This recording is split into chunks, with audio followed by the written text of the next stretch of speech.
Hello, welcome to Educationally Speaking. My name is Sarah Davis, and I'm a communications specialist with Oakland Schools and the host of this podcast. The goal of Educationally Speaking is to focus on important topics related to education here in Oakland County, Michigan. Thank you so much for listening in. Today we're talking about career technical education, often referred to as CTE.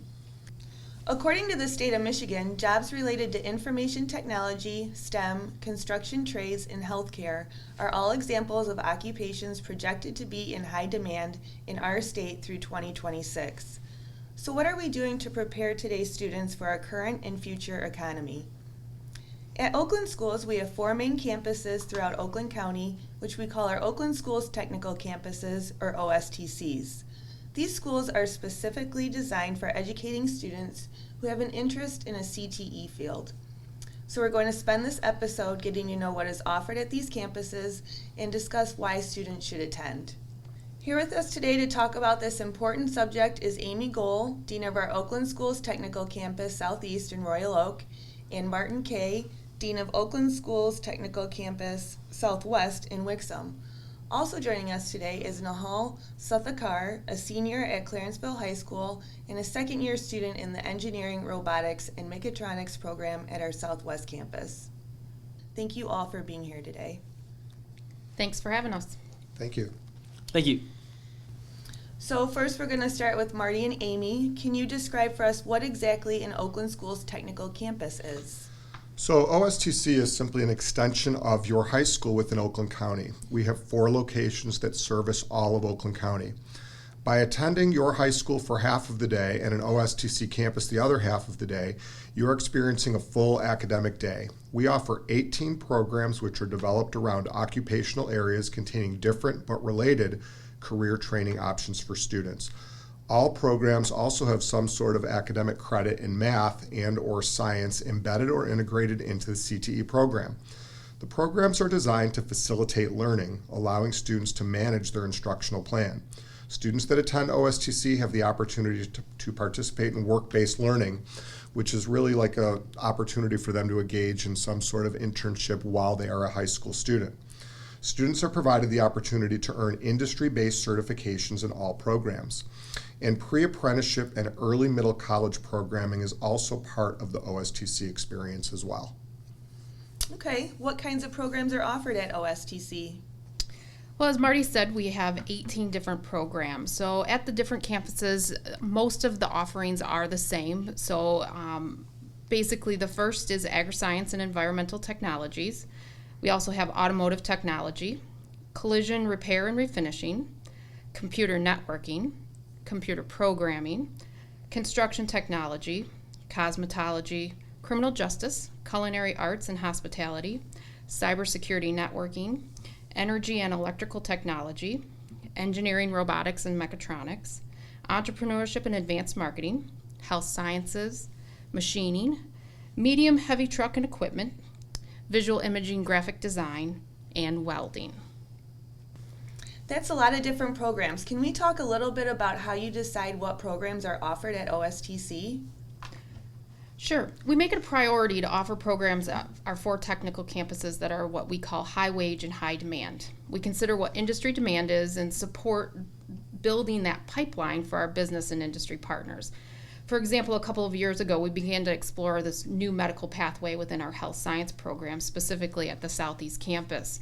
We did a full year analysis of industry data and determined that the state of Michigan data, tri-county area data, Oakland, Wayne, and Macomb, and also just specifically Oakland County, the top medical occupation was a medical assistant. So when we started our new pathway at the health science program, we focused on medical assistants.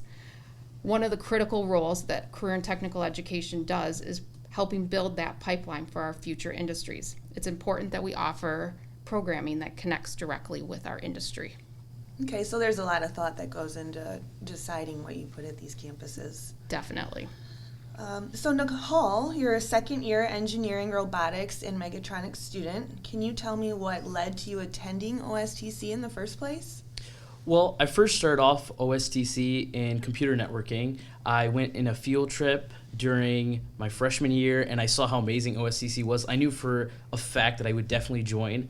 But on my second day when I was going to the bathroom, I passed by the mechatronics building and I saw all the technology, everything they had laid out, the PLC stations, the giant FANUC robotics, and I knew that that's for sure what I want to do with my future. So I immediately asked, with all respect, that I want to switch programs to mechatronics for sure.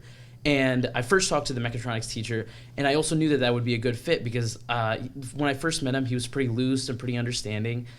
And also the environment on the first day of school was very open. It wasn't a traditional classroom where we had rules and guidelines.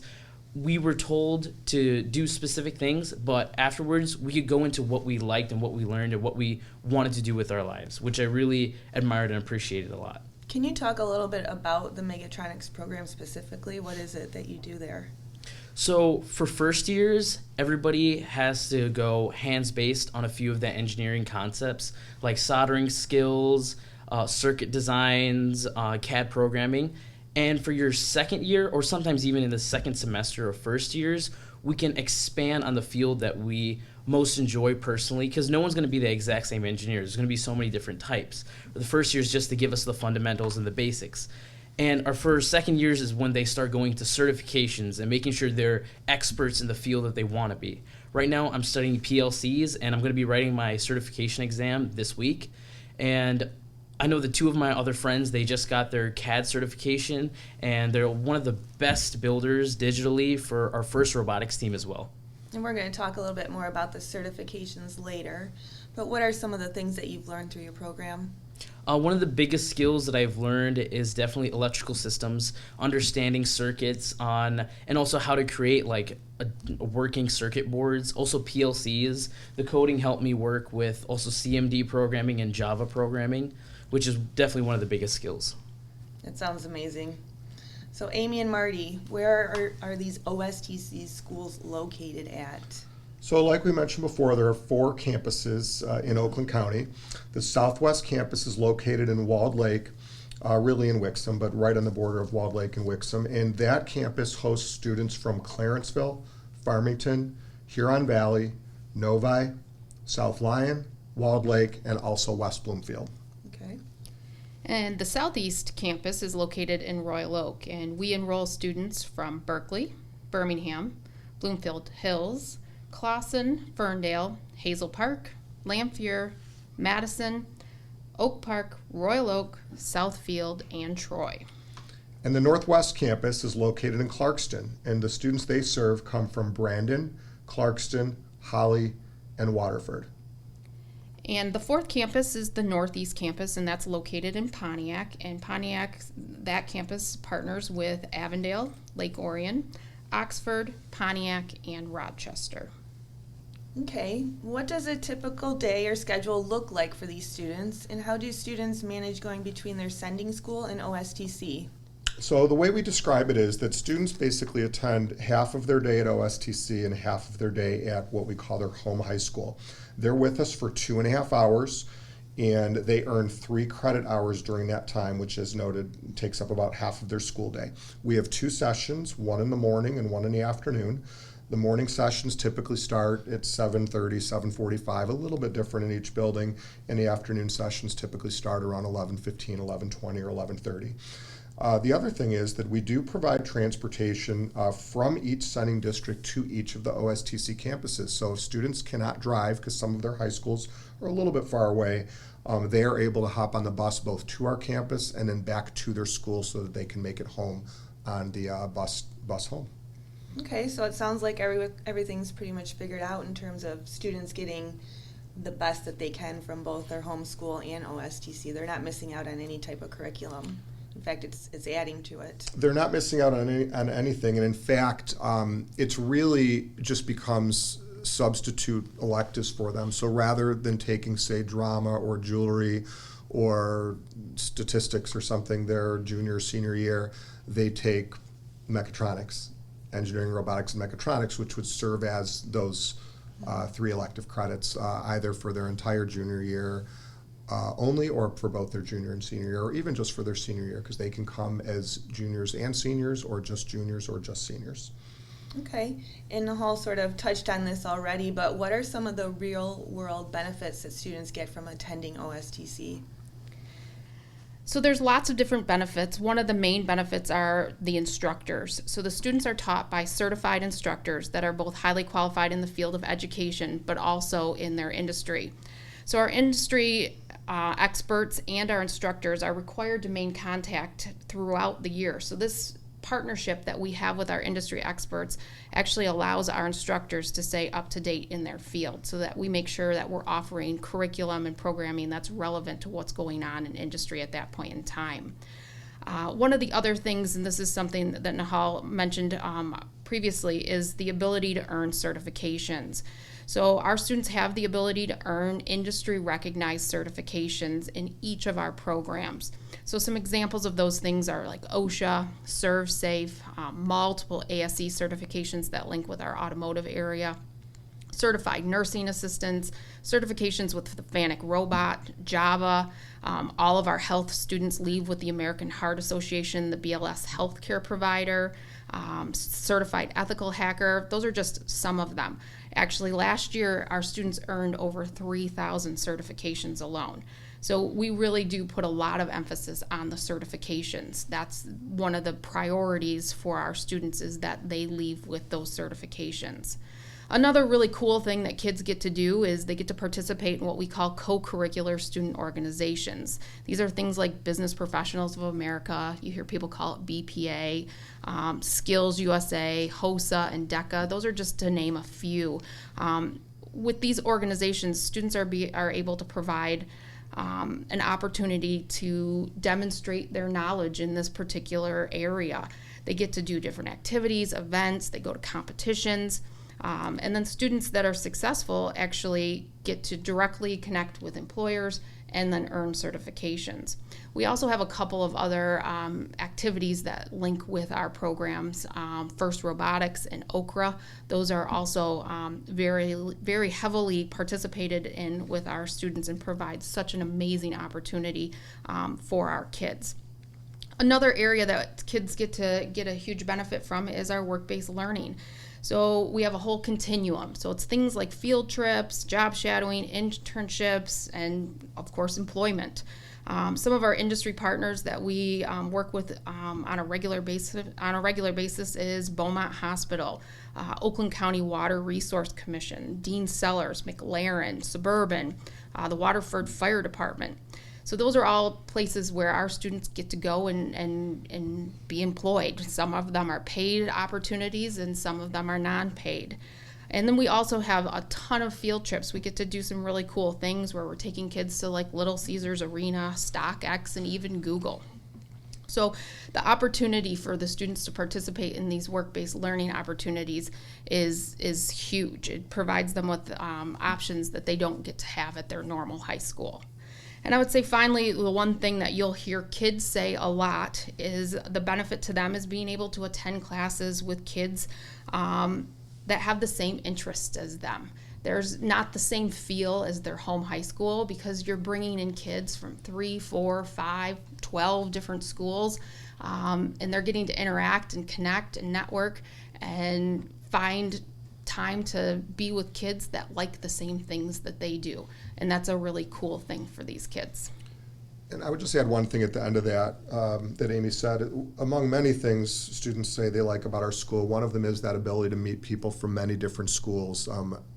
Almost every time I ask a kid what they like about school or why they're coming back for their senior year, almost all of them note how cool it's been to meet kids from all sorts of different high schools and kind of branch off and get away from the same district in most cases they've been in since kindergarten, and really just meeting new kids, and our students really seem to enjoy that. Nihal, have you found that to be true? Oh yeah, definitely. Actually, 4 of my best friends I met at OSTC my first year: Emma, Nathan, and Joe. All of them, they also motivated me to take on new hobbies too, like RC racing, airsoft, and also joining the First Robotics and Okra. I mainly joined that because of them. I met so many other people because of OSTC and the extracurricular programs that I joined through OSTC. And that kind of gets us into our next question, Nihal, where we're going to, talk about all these career readiness and tech opportunities, but there's other skills that students can develop while attending OSTC. What are those? So, in addition to everything we've mentioned already, for years, OSTC has focused on really what we call it is career readiness, like you said, career ready habits. There's other different words we use to describe this. They're basically industry-specific content that our staff works on with students that our employers have indicated are must-have for successful employment. And of course, we also refer to these often as soft skills. At OSTC, we call them and sort of use this framework called the Michigan Talent Architecture, which is a little long for MTA. And we focus on the following 9 competencies: positive personal brand, integrity, problem solving, critical thinking, communication, collaboration, adaptability, technology literacy, and customer focus. And something that we've really noticed is that our industry partners, the local businesses we work with, really do appreciate this work we do. In fact, we had 2 industry partners at our open house last Thursday night, and both of them said that when they get resumes from people, even in their late teens, let alone their early 20s, one of the first things they look for is if the student attended an OSTC campus, and they put those kids in their first pile because they know that we're really doing such a good job, not only with their technical skills, but especially teaching kids these soft skills, and that they are coming in very prepared for the workplace. Okay, Nihal, can you talk a little bit about some of the opportunities OSTC has afforded you that you don't believe you would have gotten in a different setting? Well, as Marty said earlier, OSTC is basically electives kind of on steroids. At OSTC, they give us the foundation for our real futures, the things that we really want to do with our lives. And one of the greatest things is getting ready for the real world. At the end of our first years, most of the kids in mechatronics will get to go for an interview with a real job-seeking person. I interviewed with Exotic Automations and also Ford, but it was nice to feel the competitiveness of interviewing, even though that you know that your friends are going for it as well. You know how to tackle it and handle the situation. And it was just overall a great experience. And you talked a little bit about FIRST Robotics too, getting involved in that. I'm sure there's some other skills that you learned from joining the robotics team. Yeah, there's 2 robotics competitions that mechatronics participates in. It's Okra and FIRST. We start off with Okra, which is just community of Oakland, and we usually do really well in that. For 4 years, we were champions, and then we just started doing FIRST Robotics last year and this year, and we made it all the way up to Worlds, which is a big accomplishment for a rookie team. Amazing. So now that you've had all these opportunities, how do you see all of this helping you in the future? One of the biggest things is OSTC definitely makes me stand out compared to other students. As Marty said, having that name OSTC just on my application and all the certifications they got, it gives me such a big competitive advantage. For any job, there's always people continuously going for it, even if you're more than qualified, and you got to have some sort of advantage compared to everybody else, and OSTC is definitely that advantage. I did get accepted to both U of M and Wayne State, mainly because of the certifications that I got here. And I also noticed when I went to the open house for Wayne State, their first year was exactly everything I did in my 2 years at mechatronics. All the soldering skills, the CAD, the FANUC robotics, literally almost the exact same thing. If I took the final exam, I could probably get 100. Well, that's great. Marty and Amy, we've heard all about Nihal. Exactly what type of student should go to OSTC? So I could start with this question. We really say that all students that are in 11th and or 12th grade should come. They are eligible to come. They can start in 11th, as I noted earlier, and continue through 12th grade, or they might just start in 12th grade for various reasons. Students that plan to attend a 4-year university are great candidates, or a community college. Some students even who are planning on starting with an apprenticeship program or even going straight to work. There's options and career paths for all students, regardless of what their future plans are. And if a parent or student is interested in learning more about OSTC, where can they get that information? So the best place to go for information is very simply online and going to ostconline.com for all information about the Oakland Schools Technical Campuses. Okay, and we'll have that in their show notes too for anyone who wants to take a look and get more information. Thank you, Amy and Marty, for being here today and representing our deans and explaining what Oakland Schools Technical Campus is. In Nihal, it was absolutely wonderful to have you on the program. We've been wanting to get a student on here. Best of luck to you no matter what you decide to do in the future. Thank you. Thank you. Thanks. This podcast was brought to you by Oakland Schools Intermediate School District's Communication Services and produced by Media Production and Distance Learning Manager Mark Hansen. Oakland Schools is a regional service agency that offers support services to school personnel, which are better delivered regionally and provide cost, size, and quality advantages to those we serve. You can find more information on Oakland Schools at oakland.k12.mi.us. I have been your host for this podcast, Sarah Davis, and you can find this and future episodes of Educationally Speaking on Anchor FM. We hope you will join us for our next episode, where we will continue to bring you topics that affect every student, every day.